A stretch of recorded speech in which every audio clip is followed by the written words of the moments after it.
আপনার সবচাইতে বিশ্বস্ত বন্ধুকে জানেন? আপনার নিজের বিবেক।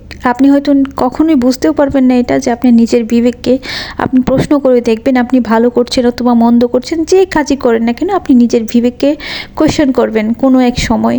দেখবেন আপনার সব প্রশ্নের উত্তর আপনি সুন্দরভাবে বুঝতে পেরেছেন যদি আপনি মানুষ হয়ে থাকেন। তো হ্যালো বন্ধুরা, আসসালামু আলাইকুম সবাইকে। সবাই কেমন আছো? আশা করছি অনেক ভালো আছো। তো আমি রিয়া চৌধুরী তোমাদের সাথে আছি। ভিডিওটা পুরোটা দেখবে। যদিও আমার ভিডিও ততটাও ভালো হয় না যে তোমাদের দেখার মতো হবে, তারপরেও যদি আমার ভিডিও ভালো লেগে থাকে তোমাদের কারো কাছে, অবশ্যই like, comment, share and subscribe করতে ভুলবে না। আর হ্যাঁ, যদি ফেস থেকে দেখে থাকো তাহলে অবশ্যই ফেসটা ফলো করে দিও। তো অনেক দিন ধরে আমার বাইরে খাওয়া দাওয়া হচ্ছে না কোনোভাবে, তো হঠাৎ করে আমার মন চাচ্ছে, অনেক বেশি মন চাইলো যে বাইরে আজকে খাইতে যাব। আর সবচাইতে ফেভারিট খাবার আমার এটা। তোমরা হয়তো অনেকেই অনেক বেশি পছন্দ করো এটা, বিশেষ করে আমার এটা ভাই অনেক বেশি ভালো লাগে।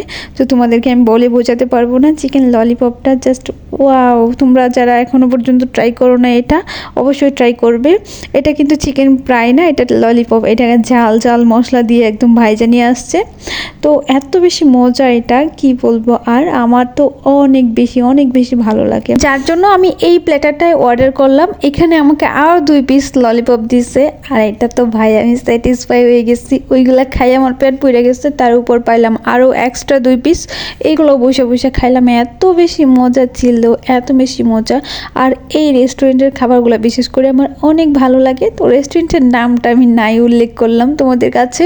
কখনো যদি জানতে চাও কেউ তাহলে অবশ্যই বলবো। তো তোমরা যারা যারা আমার ভিডিওটা দেখছো অবশ্যই কমেন্ট করে যেও। যদি ভালো লাগে তাহলে অবশ্যই কমেন্ট করে যেও, খারাপ লাগলেও কমেন্ট করে জানাইও যে এরকম ভিডিও আর দিবা না তুমি। তো যাই হোক, মানুষকে নিয়ে যেহেতু কথা বলতেছি, মানুষের বিবেক নিয়ে যেহেতু কথা বলতেছি, আমি এটা নিয়েই বলি। মানুষের বিবেকে হচ্ছে গিয়ে প্রথম আদালত। আপনি নিজের বিচার যদি নিজে না করতে পারেন, আপনার নিজের দোষগুলো যদি আপনি নিজে খুঁজে বের করতে না পারেন, তাহলে আপনি আপনার লাইফে কখনোই সুখী হতে পারবেন না। আপনি প্রথমে আপনার নিজের দোষগুলোকে খুঁজবেন, আপনার নিজের বিবেককে প্রশ্ন করবেন যে আপনি মানুষের সাথে কীরকম করতেছেন, বা আপনার কাজ কর্ম কীরকম হচ্ছে, ভালো করছেন নাকি খারাপ করছেন। অবশ্যই সেটা আপনার বিবেকের মধ্যে আপনি প্রশ্ন করবেন।